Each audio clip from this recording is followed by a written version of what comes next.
하루의 경제 주식 마무리 경주마 시작하겠습니다. 자, 오랜만에 코스피 코스닥 동반 상승하면서 반등에 성공한 오늘장이었습니다.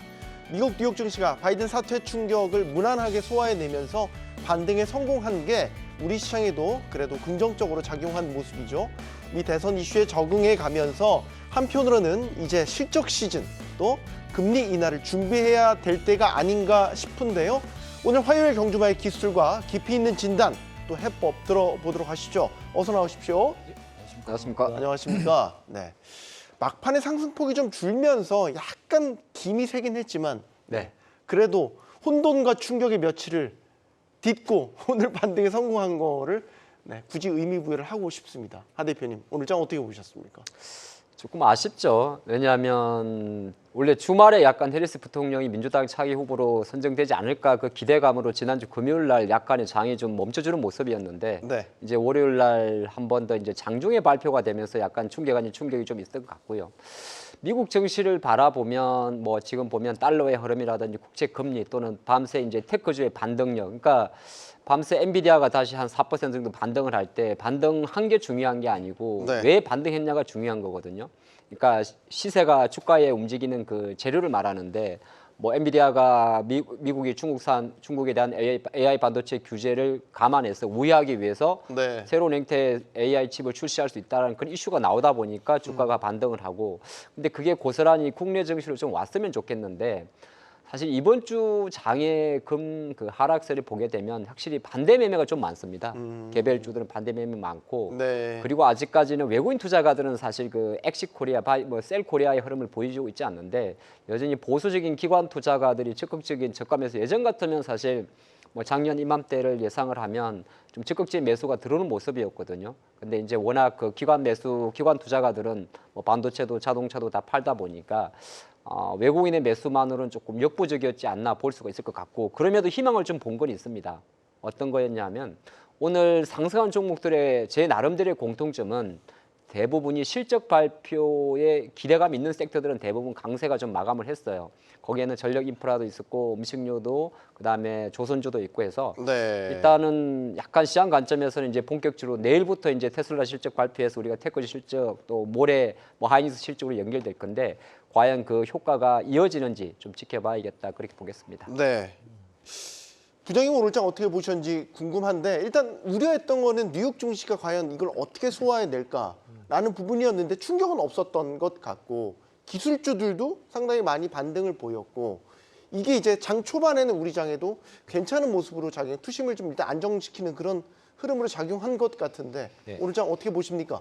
앞서 보신 거랑 맥락이 같고요. 네. 그러니까 이제 그 미증시 같은 경우가 이제 그 뭐 요즘 뭐 트럼프 트레이드라고 하는데 제가 볼 땐 거의 트럼프 텐트럼 같거든요.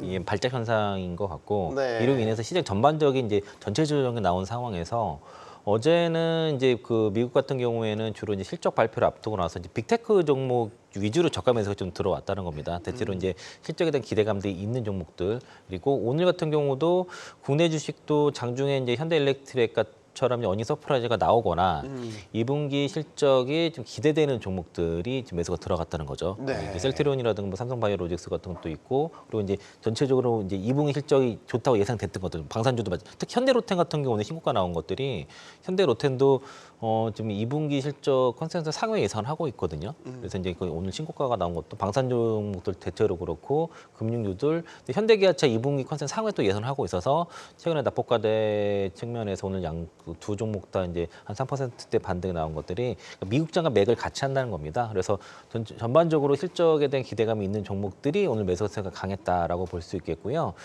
이제 지금 시장의 위치 자체가 여전히 이제 금태 이슈가 계속 작용하다 보니까 6월 달에는 코스닥 이제 그 스몰캡 종목들 위주로 매도가 나오다가 최근에는 이제 7월 초부터 코스피 이제 스몰캡에도 매도가 나왔는데 이게 전반적으로 더 그 매도세가 광범위하게 일어가면서 어제 같은 경우에는 하루에 52지 신저가 종목이 300개가 넘었습니다. 네. 지금 오늘도 그런 비슷한 상황이라서 이게 이제 되게 이례적인 상황이에요. 이게 이제 그런데 그 종목에 이제 쏠림도 있고 지금 떨어지는 것들은 거의 뭐 버림받다시피 해서 이런 지금 빠지는 것들이 좀 이례적인 상황인데 지금 코스피 12개월 선행 PER이 지금 9.5배예요 현재. 그리고 이제 후행 PBR도 1배라서 지금 굉장히 지금 저평가 영역에 있고.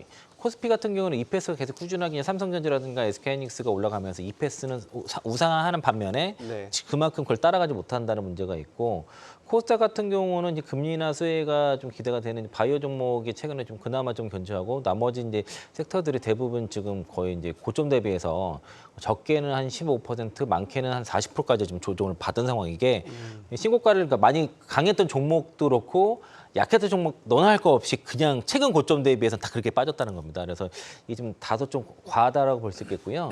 바이든 사태 여파가 이게 사실 이게 단순하게 볼 건 아니고 이게 이제 정상적으로 이제 자기 뭐 대의를 위해서 뭐 해리스 부통령한테 좀 그 넘겨줬다는 게 아니라 뭔가 좀 문제가 있어서 넘겨지는 모양새가 됐기 때문에 미국의 대통령이 어떤 신변상의 문제가 있다는 이런 우려가 생기면은 이게 이제 좋은 건 아닌 것 같습니다. 그래서 네. 이게 이제 그런 현상인 것 같고 카말라 해리스가 하루 만에 8,100만 달러 모금을 해서 뭐 1,100억을 하루 만에 모금했다는 걸 봤을 때는 확실히 시장에서는 이제 그 대선 후보 교체에 대한 기대감이 상당히 있었던 걸로 보여지고 그 기부자의 60%가 그 올해 이제 주기에 첫 기부를 했던 사람들이라서 워낙 열망이 강한 것 같아서 이게 이제 정상화 좀 될 것 같다는 생각이 들고요.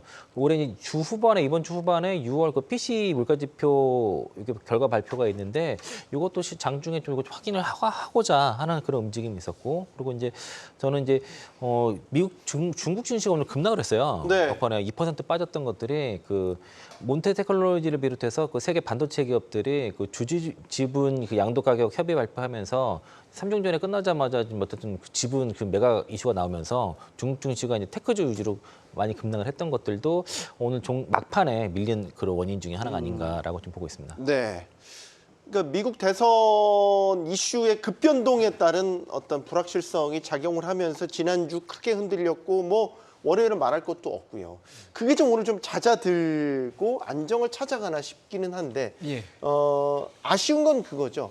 그러니까 확실히 투심이 돌아서지는 않고 있는 거고 소나기를 피하려는 심정인 건지 예. 코스닥 같은 경우도 여전히 거래량이 너무 적고 그렇죠. 네.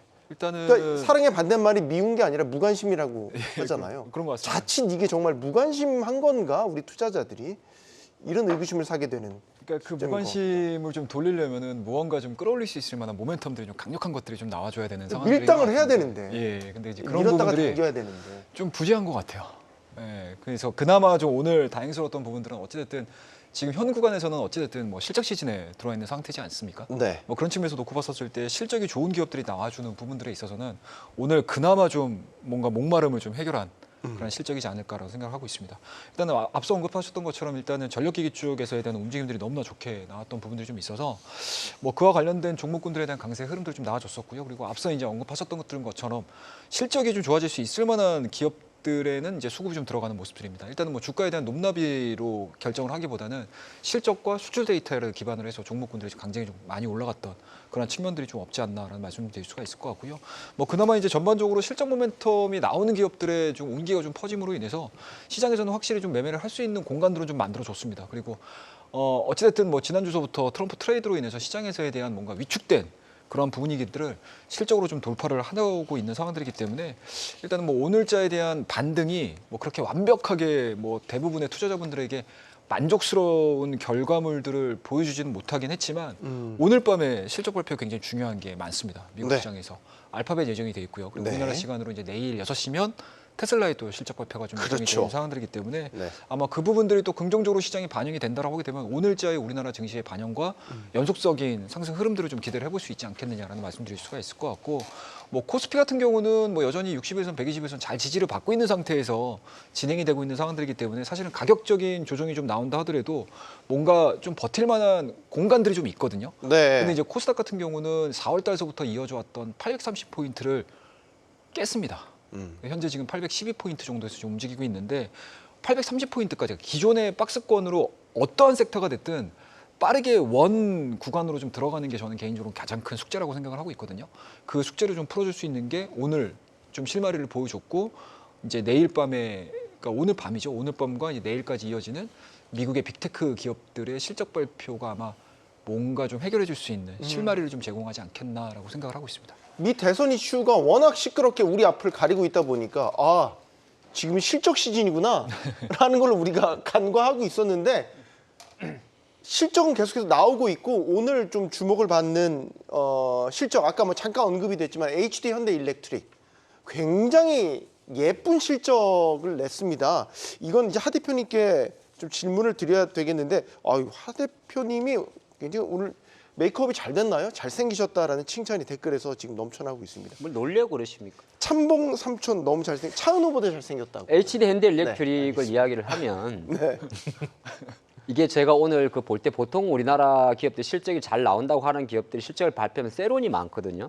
네. 근데 이게 조금 지켜볼 필요가 있는 게 숫자를 잠깐 말씀드리면 매출은 한 9천억 정도가 나왔고 영업이익은 2,100억 정도가 나왔습니다. 근데 이 영업이익이 2,100억이라는 수치는 컨센서스 한 1,250억보다는 한 70% 이상 잘 나온 거고 네. 단순히 컨센서스를 넘어서서 전력 인프라 쪽은 HD 현대 같은 경우도 지난 분기 같은 경우는 영업이익이 1,200억 정도였어요. 그러다 보니까 이제 시장에서 그런 이야기를 하는 거죠. 전력 인프라 같은 경우는 북미의 뭐 전력 인프라 그 교체 수요와 맞물리기 때문에 실질적으로 미 대선과는 별개의 문제고 네. 또 하나가 이게 이제 수주 자체가 어느 정도 많이 쌓여 있기 때문에 계속적으로 실적이 좋아질 수밖에 없는 거고 또 우리가 그런 이야기를 잠깐 했어요. 지금은 5월 달 대비해서 구리 가격이 많이 내려와 있지만은 이 전력 인프라 같은 경우는 대부분이 구리라든지 이런 걸 설치를 할 때 만약 구리 가격과도 또 직접 연동이 되거든요. 네. 그러니까 그런 흐름이 있기 때문에 그 수주 잔고 같은 경우도 유동성을 가져간다는 거고 제가 조금 좋게 본 건 뭐냐면 보통 HD 현대일렉트릭이 이렇게 실적이 잘 나온다 보니까 다른 종목들에 대한 낙수 효과를 가져온 게 가장 컸습니다. 그렇죠. 왜냐하면 HD 현대일렉트릭 실적을 발표하면서 동시다발적으로 뭐 LS 일렉트릭이라든지 기타 전력 설비 관련주들이 움직이는 걸 보면서 그러면 아직 실적을 발표하지 않은 LS 일렉트릭이라든지 기타 개별주에 대해서도 어느 정도 기대감을 가져갈 수가 있다는 거죠. 그래서 시장 관점에서는 모든 섹터가 그럴 것 같지는 않아요. 하지만 이제 실적 일정에 대해서 조금 주목할 필요가 있는 거고 요게 있기 때문에 이제 또 내일 이후부터 실적을 발표하는 게 근데 대형주들은 조금 그러니까 우리가 말하는 뭐 자동차 오늘 기아나 현대도 마찬가지고 네. 하이닉스도 마찬가지고 이 정도 임팩은 나오지 않을 수는 있어요. 그러니까 왜냐하면 이 전력 인프라 같은 경우는 조금 가볍기 때문에 10% 이상도 움직일 수 있는데 당장 모레 실적을 발표한 하이닉스 같은 경우는 6조 이상이 나온다 하더라도 워낙 대형주기 때문에 네. 뭐 예단할 필요는 없습니다만은 일단 그래도 첫 대표는 잘 끌다 보는 거고 한 가지 장 끝날 때쯤에 나온 게 또 있습니다. 바로 KB금융이었거든요. 그러니까 이게 실적 발표가 오늘 맥스 큰 게 두 개가 있는데 네. KB금융도 스프라이즈하게 나오면서 지금 KB금융이라든지 우리나라 금융주들의 주가 강세 원인이 밸류업이잖아요. 네. 바로 400만 주 정도, 460만 주 정도의 자사주 매입 소각까지 발표를 했습니다. 근데 실제적으로 금융주들이 보면 주가도 많이 갔습니다만은 KB금융도 금융회사들은 영업이익보다는 순이익을 많이 이야기를 합니다. 순이익 같은 경우가 1조 7천억 나오면서 직전 분기 대비해서 61%, 작년 분기 대비해서 15%가 증가를 한 거예요. 분기 기준 역대 최대 기록이네요. 네, 그러니까 어쩐지 예금금리만 내리고 대출금리는 안 내리더라. 그게 이제 거고 또 그 외에도 물론 이제 매출의 증가 속도를 보게 되면 비영업 부분에서 이게 좀 좋았다 볼 수 있는데 저는 네. KB금융이 실적이 잘 나온 것도 있습니다만은 우리가 밸류업 이야기할 때 금융주를 1순위로 뽑잖아요. 딱 여기서 460만 주 정도의 자사주 매입이면 전체 4억 주 중에서 1.2% 정도의 주식을 매입 소각하겠다는 거거든요. 네. 그러면 향후 금융주들 물론 무거워서 많이 투자는 안 하시겠지만은 어느 정도 역시나 시장의 중심에는 외국인들은 이쪽을 사고 있다. 그래서 외국인들이 금융주를 계속 사고 있기 때문에 한편으로 놓고 보면 지금 외국인들이 삼성전자나 하이닉스에 대한 매수 강도가 조금 둔해진 것도 약간은 시장의 중심축 자체가 이동한 건 아닌데 일단 실적 시즌에 포커스를 맞췄다는 것을 반증하지 않나 그렇게도 볼 수가 있겠습니다. 네. 이게 실적 시즌에는 너무나 단순한 원리인데 딱 들어맞는 거 아닙니까? 기대를 했고 실적으로 보여줬고 투자자가 움직여서 주가로 만들어냈다. 지금 예쁜 그림 아닙니까 이게 제일? 실적 시즌 우리가 항상 바라는. 그러니까 선반영이 되고 안 되고의 차이는 있는 것 같고요. 그러니까 세론 여부도 이게 좀 미리 좀 정보가 좀 새는 경우도 좀 있기 때문에 네. 그러니까 대표적으로 이제 그 삼성전자 같은 경우도 컨센서스가 좀 약간 센 측면도 있거든요. 네. 그래서 그런 걸 봤을 때는 이제 그 좀 미리 좀 선반영 됐냐, 기대감 때문에 주가 좀 올라갔냐, 그렇지 않냐의 차이가 있는 것 같고요.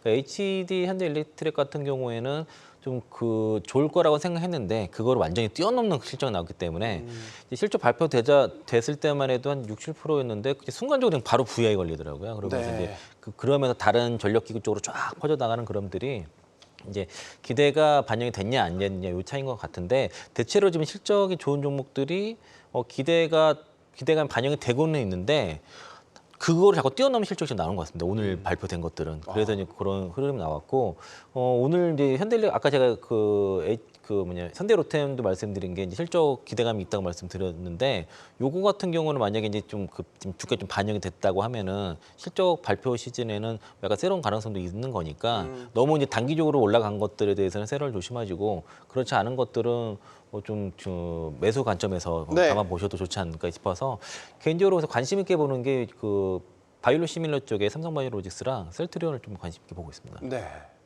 그러니까 실적이 이렇게 삼성바이오로직스도 언급해 주셨지만 2분기 실적 시즌에 기대를 할 만한 충분히 이제 섹터들이 많이 있어요. 지금 관심들이 되게 많으신 게 실적 뭐가 잘 나올까? 화장품, 오늘 전력, HD 현대일렉트릭으로 네. 어느 정도 증명을 했죠. 뭐 조선 이런 섹터들에 관심을 분명히 갖고 있어. 우리가 이전부터 계속해서 실적 괜찮아질 거다, 좋은 그림이다 예, 예. 많이 언급했던 섹터들. 예, 이제 보여줄 때, 증명할 때네요. 뭐 일단은 뭐 오늘 올라갔던 종목군들이 거의 대부분이 실적을 기반으로 해서 올라간 네. 섹터들이라고 보시면 좋을 것 같습니다. 일단은 뭐 주가에 대한 흐름들도 좀 보시면 아시겠지만 바닥권에서 턴이 이루어지는 것이 아니고요. 주가가 우상향되는 패턴들, 그러니까 올해 상반기 내내 계속 우상향되는 패턴들에서 주가에 대한 일정 수준의 조정 이후에 다시 한번 실적이라는 이 시즌 내에서 부각이 좀 이루어지고 있는 상황들이다라고 보시면 좋을 것 같습니다. 일단은 뭐 앞서 말씀하셨던 것처럼 조선주도 그러한 이제 맥락에서 오늘자에 대한 반등 흐름들이 좀 나와줬었고요. 그와 더불어서 이제 화장품 종목군들에 대한 움직임들 굉장히 좋은 모습들로 좀 마무리가 좀 된 상황들인데 일단은 뭐 VT 같은 경우는 뭐 내부적인 이제 뭔가 지분 관계라든지 이런 부분들로 인해서 약간의 변동성이 나오긴 했지만 실리콘2가 다시 리바운딩이 좀 됐었거든요. 그리고 네. 인그루드랩이라든지 이런 종목군들이 다시 리바운딩을 좀 보여주는 흐름들을 좀 보시게 되면 확실히 기본적으로 수출 데이터가 뭐 상반기 내내 너무나 좋았던 흐름들 좀 보여주고 있는 상황들이고 그 부분들이 실적이 좀 반영이 이루어진다라고 하게 되면 주가에 대한 탄력도들은 오히려 조정 이후에 빠르게 수급이 좀 붙는 그런 양상들을 좀 보여주고 있는 상황들이고요. 그리고 이러한 공통된 종목군들의 흐름들을 좀 보시게 되면 어찌됐든 미국 대선에 여당이냐 야당이냐 또는 민주당이냐 공화당이냐 여기에 치우치는 섹터들은 아니에요. 그러니까 영향을 덜 받는 섹터들이 공통점입니다. 그런 측면에서 놓고 봤을 때 여전히 뭐 미국의 소매 판매는 여전히 잘 진행이 되고 있는 상황들이어서 아마 그런 부분들을 좀 더 포커스로 맞추시게 되면 지금 구간의 실적 시즌에서 우리가 좀 대응할 수 있는 전략들이 좀 세워지지 않겠느냐라는 관점이고요. 그리고 뭐 한 가지 뭐 주의를 좀 하셔야 될 부분들, 좀 네. 유의하셔야 될 부분을 얘기를 해드리게 되면 실적이 좋은 종목군들도 이 실적 시즌이면 올라가요. 근데 이 실적 시즌이 거의 마무리가 된다라고 하게 되면 주가는 또다시 한번 더 차익에 좀 시달리는 그런 양상들을 좀 많이 보여줍니다. 그래서 항상 우리나라 증시는 그 뭔가 이제 움직이는 그 폼이 좀 있거든요. 그러니까 실적 시즌 실적에 부합되는 종목군들을 매매를 하고 실적이 얼추 이제 마무리가 되는 시점에서는 다시 시장에서는 넘버를 확인하는 게 아니고 과연 성장할 수 있는 스토리가 만들어지느냐 그리고 주가에 대한 매력도가 있느냐 이런 쪽으로 좀 시각이 뭔가 이제 턴이 되는 경우들이 상당히 좀 많기 때문에 지금은 어찌됐든 실적 시즌에 저는 한가운데 와 있다고 생각을 합니다. 8월달 그리고 8월달 첫 주 정도까지는 실적을 기반으로 해서 매매를 하시는 네. 게 좀 맞고요. 그리고 실적 한 8월달 첫 주 정도가 좀 지나게 되면 시장은 다시 한번 실적으로 기인을 하기보다는 주가에 대한 매력도 그리고 성장에 대한 스토리로 진행이 될 가능성이 높기 때문에 우리나라 증시 참 대응하기 좀 쉽지 않은 상황입니다. 네. 말씀드리도록 하겠습니다. 그 성장하는 스토리가 어떻게 그려지냐. 이 성장 스토리에 대한 기대감으로 한때 아주 뜨거웠던 섹터가 이제 의료 AI 분야 아니겠습니까? 네. 뭐 오늘 루닛 주가가 좀 이제 오르긴 했던데 뭐 국가 과제 수행과 관련해서 좀 기대감을 반영하고 있기는 한데 이 루닛을 비롯한 의료 AI도 성장 스토리라는 측면에서 보면 참 투자자들의 많은 기대를 받았던 섹터이고 네. 앞으로도 기대가 되는 섹터 중에 하나일 것 같고 어떻게 봐야 되겠습니까? 기대는 되는데 아마 올해 24년도 상반기 내에 제대로 상승하지 못한 섹터 중에 하나가 의료 AI 될 것 같습니다. 네. 근데 최근 한 달 기준으로 가장 많은 기사 릴리스가 나오는 기업 중에 하나도 또 의료 AI입니다. 최근에는 뷰노 딥카스 같은 경우는 하루에 1개 이상의 이제 PR성 글이 나오거든요. 그러니까 뷰노 같은 경우는 뷰노 딥카스가 하나의 구독형 이제 프로그램이 되게 되는데 네. FDA 관련 이슈가 나오긴 나오는데 중요한 거는 이게 주가로 바로 반영되지는 않는 게 좀 안타깝더라고요. 대신 이제 의료 AI로 움직이는 종목들 뭐 루닛도 있었고 뷰노 또는 JLK라든지 이런 기업들의 주가 움직임 자체가 워낙 변동성이 크다는 거는 뭐냐면 기관 투자가들이 아직 이거를 투자 펀더멘탈적인 관점에서 들어오기에는 뭔가 부담스럽다는 거고 네. 시장에서 나와 있는 계속적인 어떤 이슈 때문에 좀 움직이는 건 없지 않아 있긴 있습니다. 그래서 크게 보면 국가적으로는 AI 신약이라든지 의료 AI 같은 경우가 나아갈 길이 맞긴 맞습니다만은 상반기 정도에 국내에서 이제 의료 AI 기업이 못 갔던 이유는 우리나라가 내부적으로 의사 파업이죠. 그 이슈가 있다 보니까 실제적으로 병원이라든지 현직에서 의료 AI를 적용할 수 있는 그 판로 자체가 좀 꺾여 있었던 것도 있고, 물론 그 과정에 퓨노라든지 많은 기업들은 계속적으로 그 의료 AI 프로그램 자체를 적용하는 병원의 개수를 늘리긴 하긴 했는데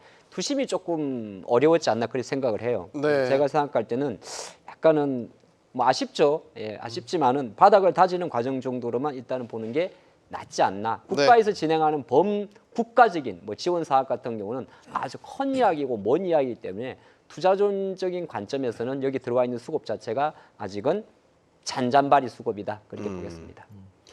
자, 성장 스토리를 잘 그려가다가 위기에 빠진 기업도 있습니다. 아마 카카오 이야기를 생각하시게 될 것 같아요. 왜냐, 창업주 김범수 위원장이 결국 구속이라는 최대 위기를 맞이했기 때문이죠. 어떻게 보십니까? 한동안 카카오는 정말 국민주로서 그 역할을 했었는데 어느덧 국민주라는 별명을 붙이기엔 참 부끄럽고 어색하게 됐어요. 우리 코너에서 내부 카카오 좋게 잘 얘기 안 했던 것 같고요. 네. 그런 뷰가 좀 변치 않았던 것 같고 2분기 뭐 실적에 대한 뭐 반등에 대한 기대감은 여전히 있는 상황이라서 실적은 좀 회복이 될 것 같은데 일단 네. 뭐 카카오 같은 경우는 이 오너 리스크가 좀 쉽지 않을 겁니다. 이게 이제 일단은 특히나 이제 카카오뱅크 같은 경우에는 이제 그 자본시장법 위반 사항이 그 금융법 위반 사항이 되게 되면은 또 카카오뱅크에 대한 대주주 지분을 지위가 이게 지분을 10% 외에는 다 팔 수밖에 없는 상황에 대해서 이게 동시다발적으로 이제 오늘 좀 그 HD 현대그룹과 대비되는 오늘 주가 흐름이 이게 단순하게 오늘 하루 만에 끝날 상황이 아닌 것 같고요. 구성 여부도 도주 우려에 대한 얘기가 있어가지고 네. 좀 저도 좀 많이 그 충격적이었다라고 좀 볼 수 있어서 단순하게 넘어갈 상황은 아니라서 이제 매수 관점에는 많이 빠졌다고 하더라도 이 문제를 쉽게 넘어갈 건 같지 않아요. 뭐 SM 주가에 대해서 주가 조작에 대한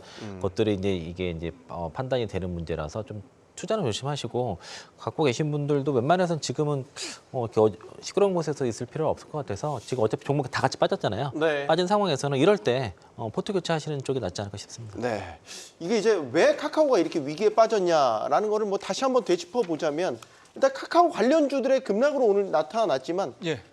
문어발식 양적 팽창 그 예. 과정에서 온 어떤 사법 리스크 이런 것들이 계속해서 지금 불거지고 있는 상황 아니겠습니까? 투자자들에 대한 신뢰도 많이 잃었죠, 사실은.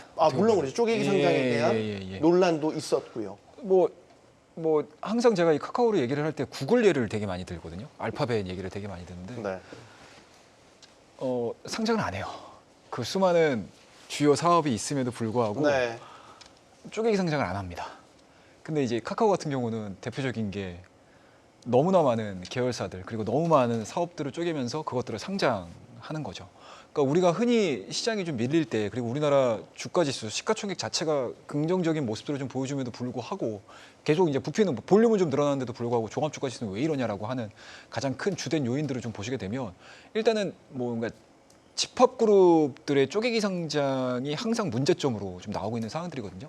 그러니까 그런 부분들에 대한 첫 번째 뭔가 에러가 지금 보여주는 기업이 바로 이제 카카오라고 보시면 좋을 것 같고요.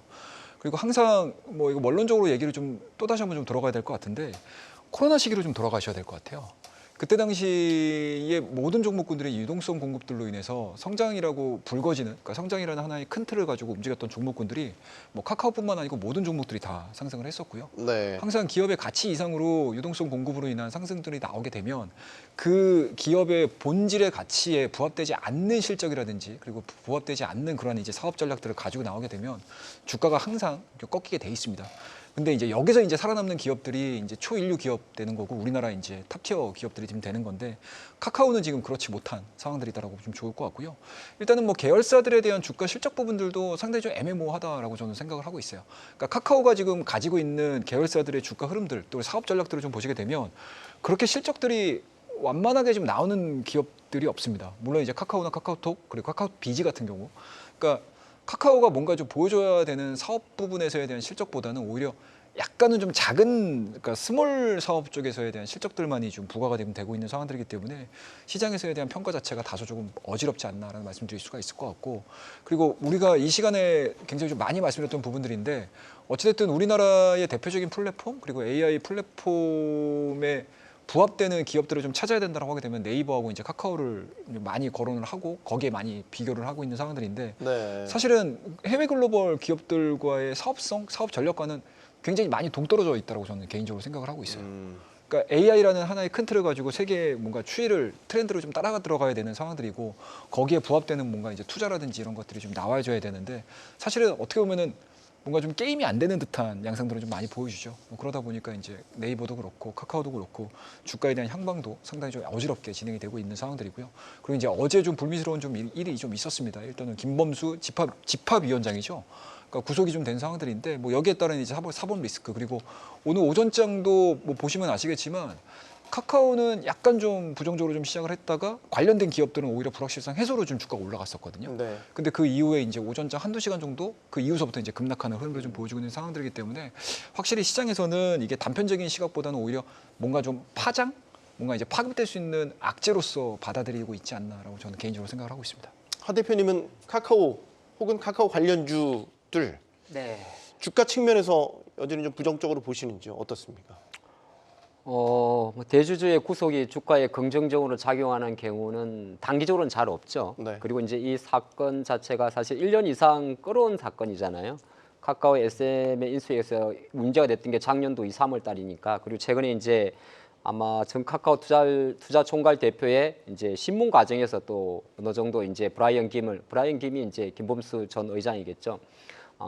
개입설을 이야기하는 건데 일단은 카카오는 현재로서는 사실 검찰 기준으로도 걸린 게 많아요. 이게 공정거래위원회도 걸린다는 게 뭐 예를 들어서 SM 이슈는 이제 지금 이제 검찰 쪽 이야기고 또 예전 보면 엔터사 인수할 때 고가 인수하는 부분 그리고 모빌리티 같은 경우가 이제 카카오 대리운전이나 카카오 콜 같은 경우가 보게 되면 콜 몰아주기 그리고 가장 최근에 카카오가 약간 조금 외형 성장을 할 수 있는 마지막 퍼즐 카카오에서 가장 돈을 잘 버는 바로 카카오 모빌리티의 상장 자체도 지금 물거품이 돼 있거든요. 네. 그러니까 첩첩산중이란 말이 맞고 여기에 이제 24년도 정시의 모든 투자 포인트가 플랫폼 업종에 대해서는 저평가 이야기잖아요. 그러니까 저평가라기보다는 수익성에 대한 부담감을 좀 갖고 있다 보니까 투자관의 관점에서는 또 이번 이슈가 그렇지 않아도 안 갔는데 철대를 맞은 거고 주가 관점에서 놓고 보게 되면 사실 이거는 이제 아주 장기적으로 보면 주가가 우상향하는 과정에서 나온 불확실성이 아니라 우하향하는 과정에서 나온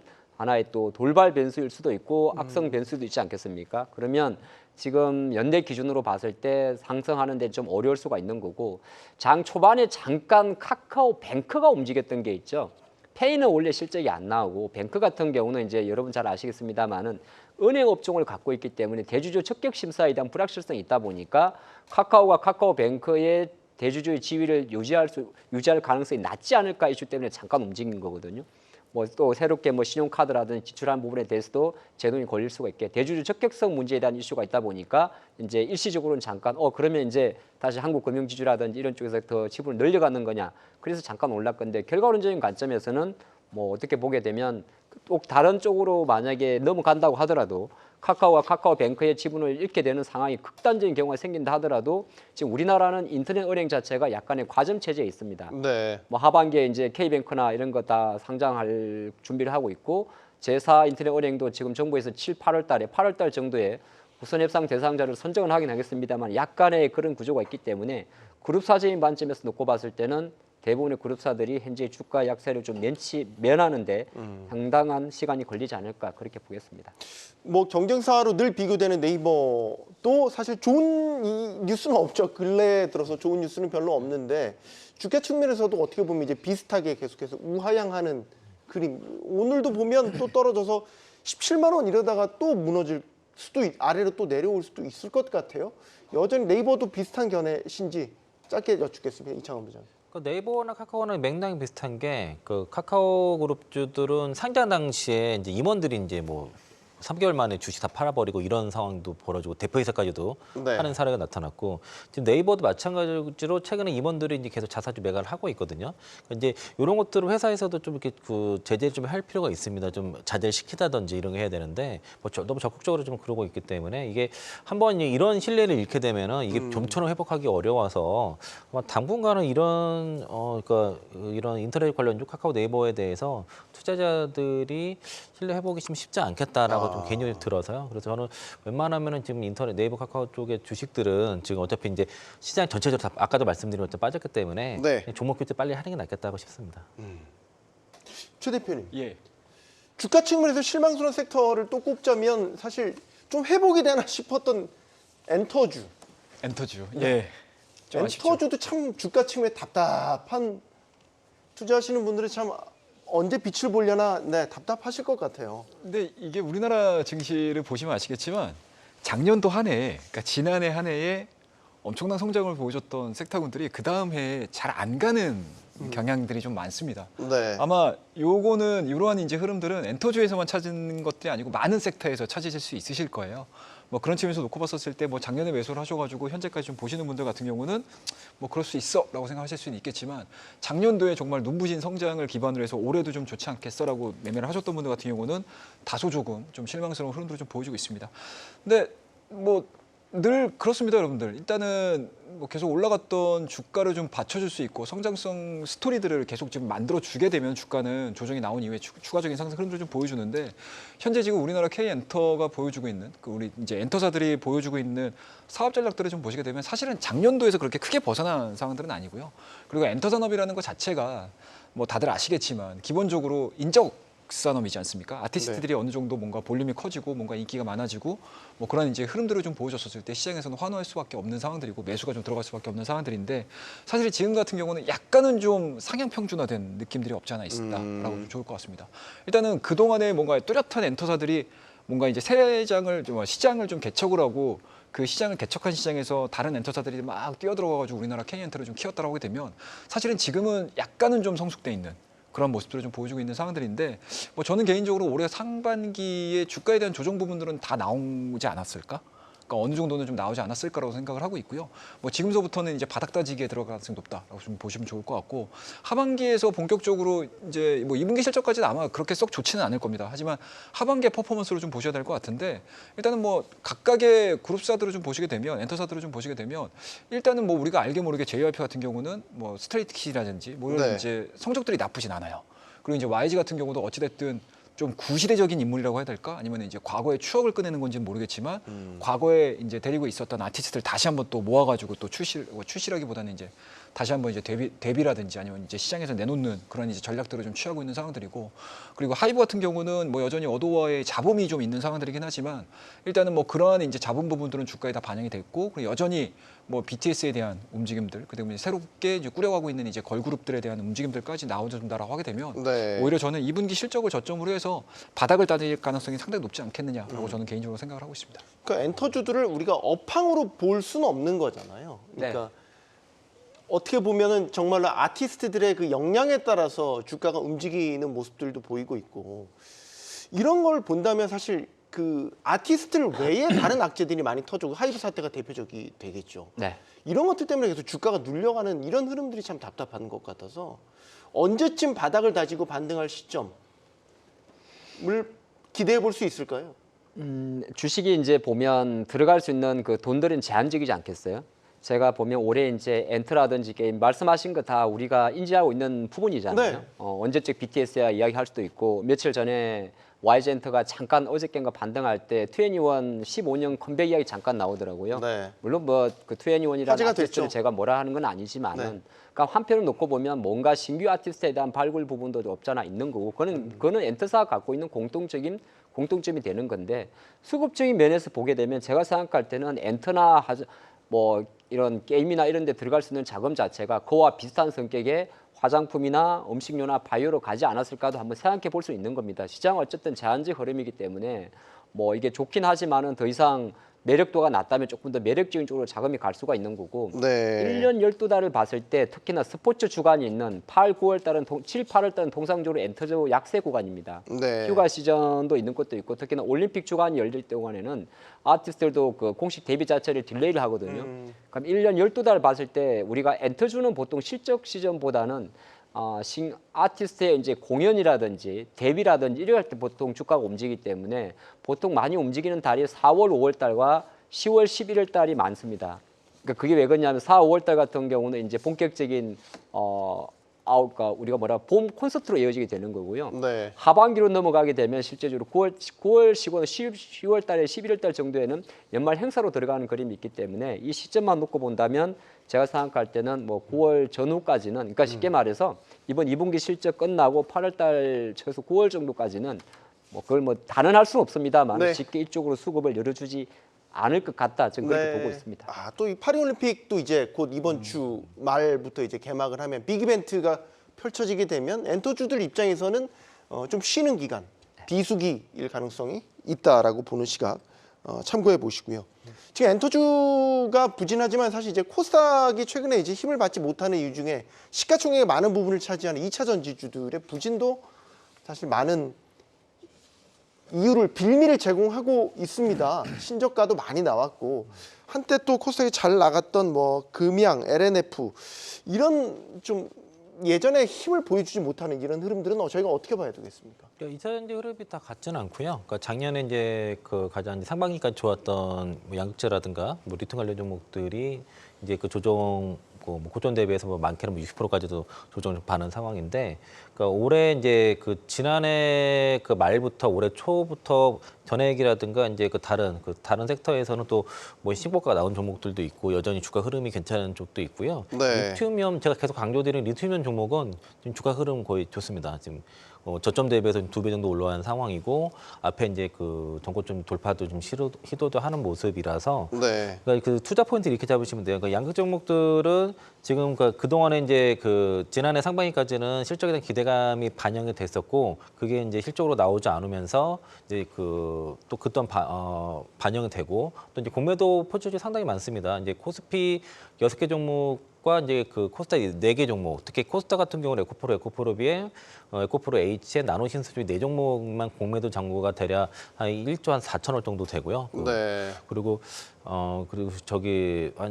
그리고 대략 그 포스코피체, LG 에너지솔루션, 포스코 홀딩스, 뭐 금양, SKC, 그리고 LNF 이것만 해도 그러니까 그 아까 10종목이 7월 17일 기준으로 공매도 잔고가 3조 7천억이에요. 네. 이게 지난주 대비해서 한 3천억 정도 줄었는데 4조에서 여전히 공매도 잔고가 좀 많은 상황이라서 이게 아직 공매도 전쟁 끝난 것 같지는 않습니다. 네. 이제 공매도 싸움이 아직은 벌어져 있는 상황이고 반면에 이제 코스피 200, 코스피 150에 들어가지 않는 스몰캡 종목 중에서는 특히 이제 탄력이 움직이는 게 전액과 이제 리튬 쪽인데 그러니까 북미 시장에서 지금 그 가장 쇼테지가 심할 것으로 보는 섹터가 전액인 것 같아요. 전액과 리튬 쪽이 지금 공급 부족이 상당히 심할 거라고 봐서 그래서 이제 같은 소재라도 북미 시장에서의 쇼테지의 강도가 가장 강한 쪽에 매수를 집중하시고 지금은 이제 양극재 쪽은 쇼커버링에 대한 기대감을 가지면서 좀 버티는 전략이 지금 저는 좀 마땅하고 보고 있고요. 그래서 이제 신규 매수 쪽보다도 가져오는 물량 정도를 지키는 정도로 해서 투트랙 전략으로 계속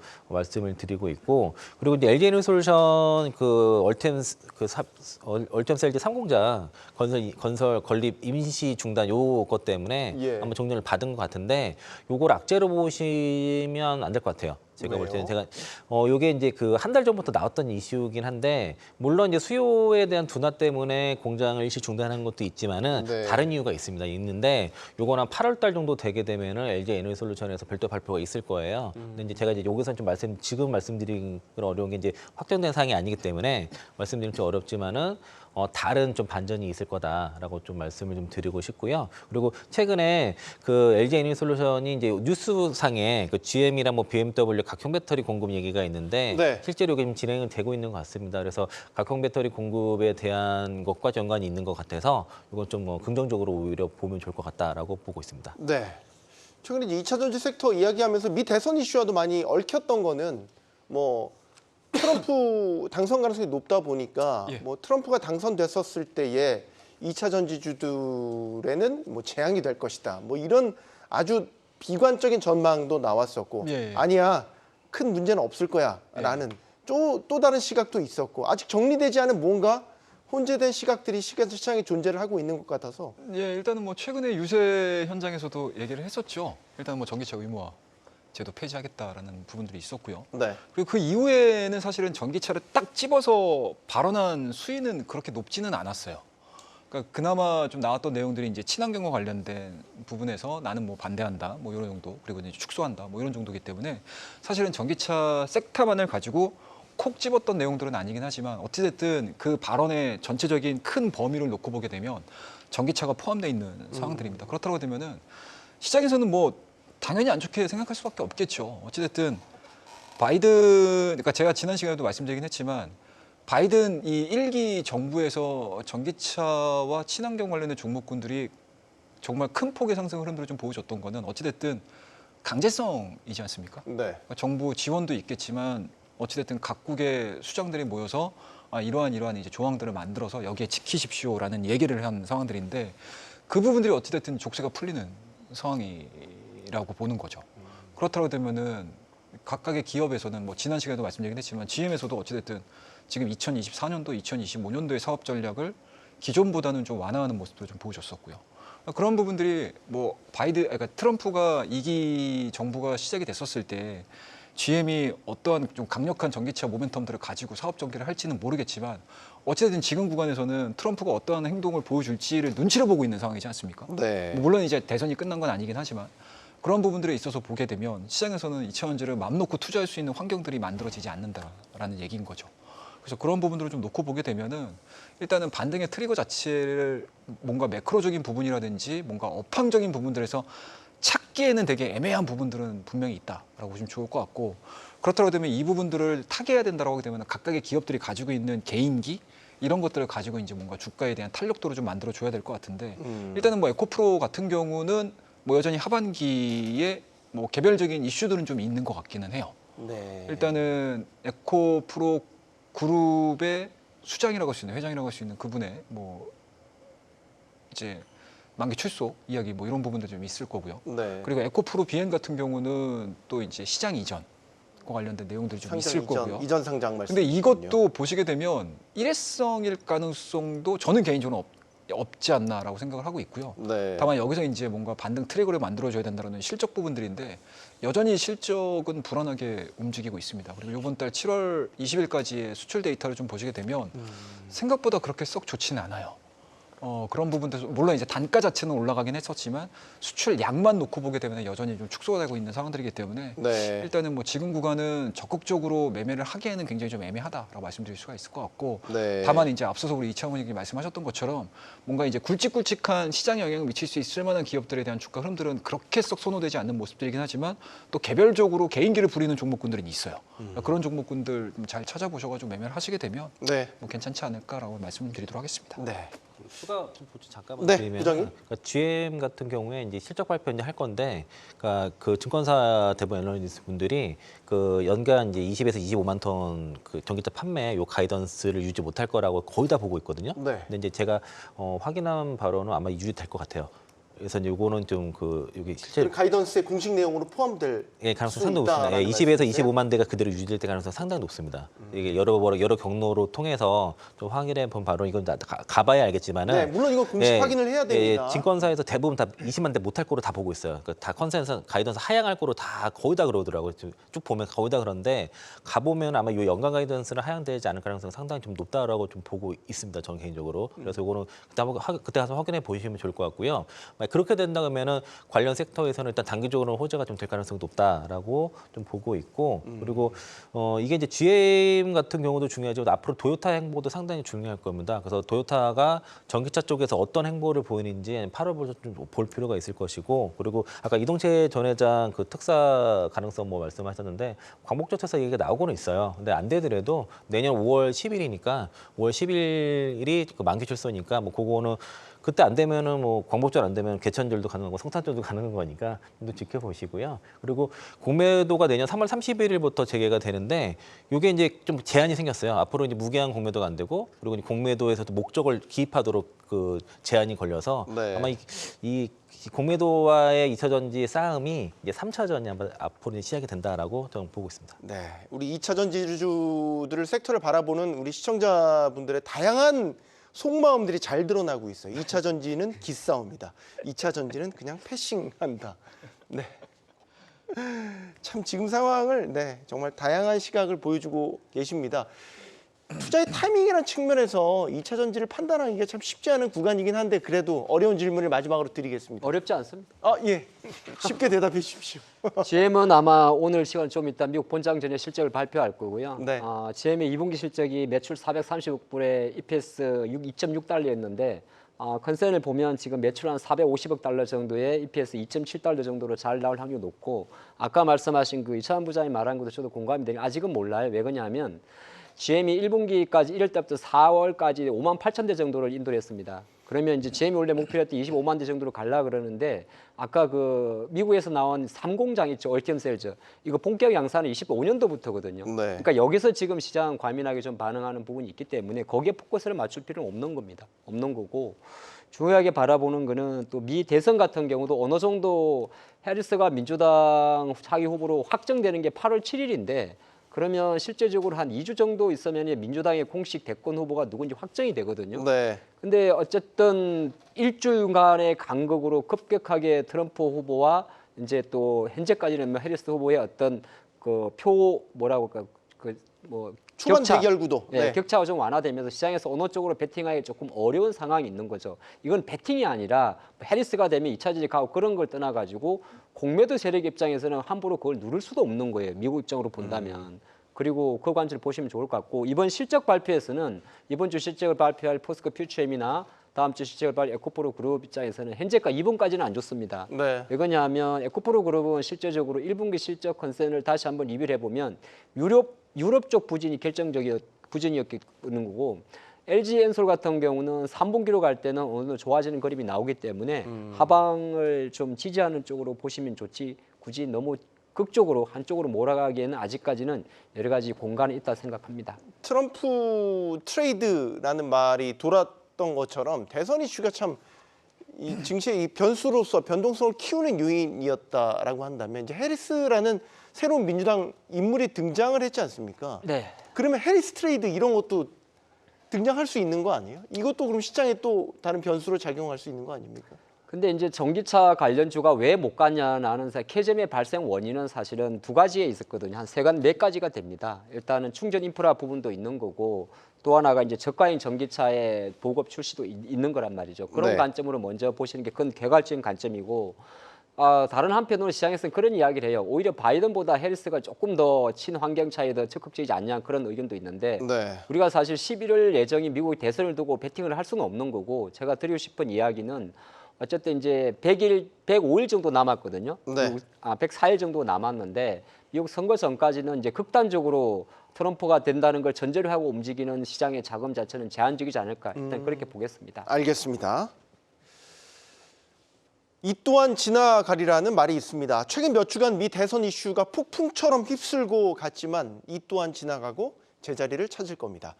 방관하자라는 게 아니고요. 차분하게 보면서 판단하고 대비하자는 겁니다. 경주마도 차분하게 보고 판단해서 꺼내놓겠습니다. 내일 뵙죠. 경주마였습니다.